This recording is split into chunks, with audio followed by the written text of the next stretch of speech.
try it. Okay? So, well, first of all, in case no one's ever told you, within the Feldenkrais community, there are really two groups. Some of you have heard me say this before. There's the Temple of T1 and the Church of C7. Yeah? And I go to the Temple of T1. That's going to be a problem. No, it's not. This is one of the questions I always wanted to ask Moshe after he was gone. Like, why C7? Why is C7 so important? I mean, I understand the structural importance of it, but why not T1? I mean, the difference is, like here, so what I'm going to do is I'm going to take, again, the same place that we've been using, the knuckle of the proximal interphalangeal joint, this first knuckle of my index finger, and I'm going to bring my hands so that they're behind Sarah's neck. And here, like, I'm looking to have a transverse process of the vertebra between my knuckles. I'm not pinching it, and I'm just going to come up on the lamina on either side. So, like that. So here, that's C7. And you can see I'm moving her neck. That's T1. Feel the difference? Then I've got her chest. And for me, T1 is, it's the big intersection, right? It's where the vertical line of the spine intersects with this horizontal line of the arms. And, from the ring of the first rib, it's how the spine connects to the arms. So, if I was going to get mystical, about some place, I think that that's an incredibly special place, all right? Here, we're going to do this the way that I learned this. I'm going to do this from T1, okay? I can do it from C7 too, but I think it works better. Again, my elbows are on my knees. I've showed you a few things here where your elbows are on your knees, and I choose that judiciously. The minute I put my elbows on my knees, I make myself way shorter. So if you'll notice, my spine is longer than my upper arm, right? So I don't want to spend a lot of time here. When I'm lifting someone's head, when I'm doing this technique, I put my elbows on my knees. The rest of the time, I don't really want them there. If you study with Jeff, you'll learn how to lift someone's head without even putting your elbows on your knees. And I think that's fine as an option. I think there's certain situations where it's worth doing. This is one of them. Okay? But by and large, I don't think it's a place you want to spend a lot of time. So that means if you find yourself with your elbows on your knees a lot, and this thing that we're talking about finding the connection through your arms, that might be what's missing. You want to look for that, something to work on. All right, so I find T1. And now, what I want to do is I want to find the way in which T1 moves most easily. So if I lift up the transverse process of T1 on the right side a little bit, I'm just lifting up the right side a teeny bit, and I'm asking, what is it like to turn to the left? And then I lift up, whoa, the left side. This is teeny. I am not cracking the egg on the hard-boiled egg on this one. My hands are like this. You're pressing up with this. The backs of my knuckles are almost touching. I'm pressing here into the transverse process of T1, and I'm lifting up one side, and I'm lifting up the other side. And actually, when I do that, it's not just that I'm lifting, I'm also turning my forearm a little bit. So it gives that more of a turning action. Yeah? So, yeah, there you go. But it's so minute. And the reason it's minute is if I do a big movement, I move her whole chest. I don't want to do that. I'm finding out T1's movability. So T1 turns, right, Sarah? Turns to the left more easily than to the right. Yeah. My fingers are resting here on the sternocleidomastoid, right? So there's a little bit of her shirt and a little bit of muscle between my thumb and my index finger. I do not have my thumb on the front of her neck. I learned that in massage school. Don't massage the front of the neck. Good advice. So, you really, some people are really touchy about that. So I'm not even pressing on the side of her neck. I'm not pressing on her chest. I'm just resting my thumb there. So anyways, she turns to the left more easily than to the right. And now I'm going to take both. Oh, and by the way, when I lift up one side, I don't take the other side away. I stay in contact. Right? Now I'm going to slide her a little to the right, and a little to the left, so that both knuckles move together. And if I'm sliding her to the right, I push a little with the left knuckle to move her to the right. If I'm sliding her to the left, push a little more with the right knuckle to move her to the left. And I do each movement, let's say to the left a few times, ooh, to the right. This seems a little easier, huh? Mm-hmm. So she turns to the left and she slides to the left. So I'm looking at the cardinal planes again, right? And now I look at extension, bringing T1 forward. And then when I'm going to do flexion, I'm going to push a little, pinch very lightly the sternocleidomastoid, and pull back a little in the front to see how easily she goes back. And actually up here, she goes back a little more easily than she goes forward. Mm-hmm. Okay? This, I mean, it's hard for you to see this, because if I make a big movement, what happens is the movement starts to kind of roll down the chain, right? I get a chain reaction. I'm trying to make it so small that I'm asking the movement of that one vertebra. Okay, so it's really delicate, right?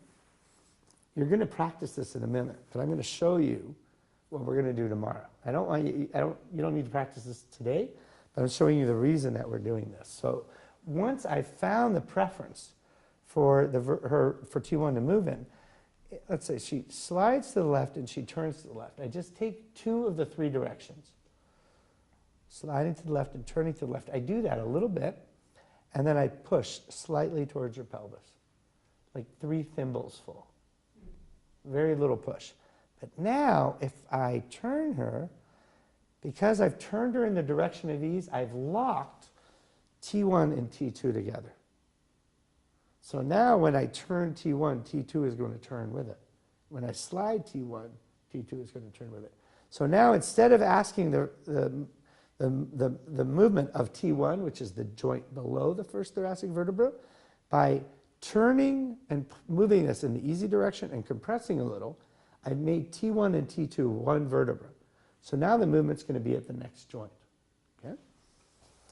You know, I was thinking, this is the iPod age, right? So I should like put a little music collection on my iPod, and I could play different pieces of music for, you know, each technique I use. And for this one, I would choose the Beatles' Long and Winding Road. So let's see, there's T1. Push a little. So they're sliding. Oh, you go to the right easier in T1, or T2. Yeah, that's the right rather than the left. And you turn to the left. So let's slide you to the right, turn you to the left. See, now we're a little lower. That's T3. And I'm going to again look at the directions, up and back, left and right, turning to the left, turning to the right. Oh, turn to the right, slide to the left. That's T4. So basically what I want to do is work my way one vertebra at a time all the way through towards her pelvis. Now, you know, we've all done this. Push. Yeah. So that's the express lane. This is the donkey road. So what we'll get to is really going really slowly. And what you'll find is, you know, I'm showing you this so you know what we're getting to tomorrow. You know, what you'll find is you'll begin to wind through the different curves of someone's spine. You don't have to know it. It will reveal itself, because by questioning these directions, you'll find which way the person goes. So here, so look. So a little anatomy. So here's C7. C7 is called the vertebra prominence. So this is C7, the vertebra prominence. It's, you know, the one that sticks out. If you haven't had it happen to you yet, someone's going to come to your practice and go, you know, this vertebra really sticks out. Can you help me with that? You have to go, no, sorry. It's supposed to be that way. The interesting thing is we think about it sticking out backwards because that's where we feel it, but it also sticks out sideways. So like if I come down along the transverse processes of the cervical spine, there's C7, I run into it because it goes out sideways right there. And then T1 actually goes a little bit further sideways. And it gets broad, and then there's T1, and there's the first rib. What I'm doing is I'm thinking about my knuckles being on the transverse process of T1 right there. Okay? And that's where I'm going to navigate from. That's the steering wheel for this. Okay? So that my fingers... And C7 right in there. Pardon? We're between T1 and C7 right in there. Yeah, or well, actually on T1. And what the first thing I'm going to ask you to do is find the difference between being on C7 and being on T1. When you lift T1, you feel the person's chest. That is qualitatively different. So let me teach you a little trick. Because one thing that happens is people are always putting, it's like, how far apart, excuse me, can I grab that? How far apart do I put my hands?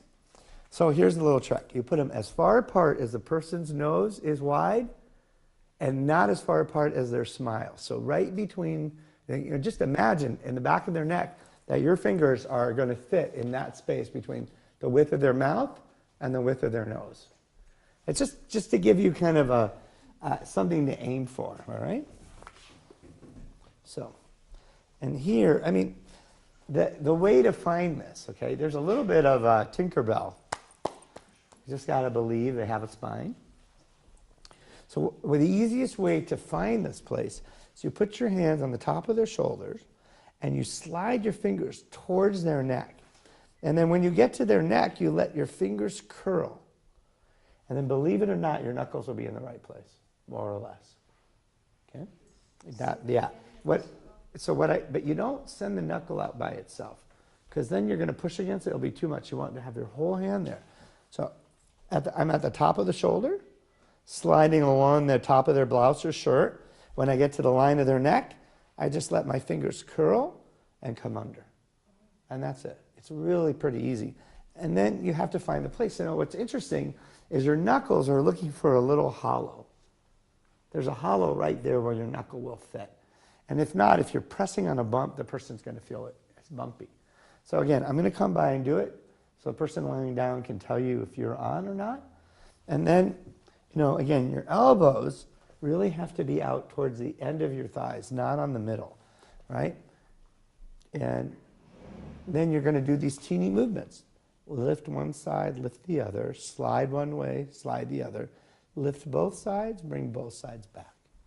That's really it. So you're looking at, that same evaluation we did of the cardinal planes. This is the micro version, the nano. I'll be really modern, the nano version, the micro nano version. Okay,